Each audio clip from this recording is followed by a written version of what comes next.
এখন ওয়ার্ল্ডের one of the best bowling সাবাস বাঘের বাচ্চারা, তোরা তাড়াতাড়ি আমাদের বুকে আস। নেদারল্যান্ডসকে হারিয়ে দ্বিতীয় রাউন্ড বাংলাদেশ নিশ্চিত করায় লাইভে এসে একে বললেন মাশরাফি বিন মুর্তজা। মুহূর্তে ভাইরাল ভিডিও। দর্শক, 160 রানের মাঝারি লক্ষ্য দিয়ে শুরুটা ভালোই করেছিল বাংলাদেশ, তবে মিডল ওভারে বেশ কিছু বাউন্ডারি হাঁকিয়ে ম্যাচের নিয়ন্ত্রণ নিয়ে নেয় নেদারল্যান্ডস। 14 ওভার পর্যন্ত ডাচদের হাতেই ছিল নিয়ন্ত্রণ, তবে 15তম ওভারে খেলার মোড় ঘুরিয়ে দেন রিশাদ হোসেন। ডেথ ওভারে দুর্দান্ত বোলিং করেছেন মোস্তাফিজুর রহমানও। এই দুজনের অসাধারণ বোলিংয়ে জয় নিয়ে মাঠ ছেড়েছে বাংলাদেশ। বৃহস্পতিবার 13 জুন সেন্ট ভিনসেন্টে নেদারল্যান্ডসকে 25 রানে হারিয়েছে বাংলাদেশ।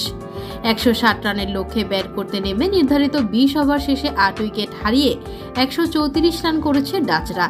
এদিকে নেদারল্যান্ডসকে হারিয়ে বাংলাদেশের প্রায় দ্বিতীয় রাউন্ড নিশ্চিত হওয়ায় লাইভে এসে মাশরাফি বিন মুর্তজা বললেন, যাই হোক, সব মিলিয়ে সবার দুর্দান্ত পারফরমেন্স করেছিল, তাই জিততে পেরেছি ম্যাচটা। সবার জন্য শুভকামনা রইল, সবাই আমার বুকে আসো, কেননা তোমরা বাংলাদেশকে দ্বিতীয় রাউন্ডের পথে নিয়ে গেছো, যা দেখে আমি মুগ্ধ।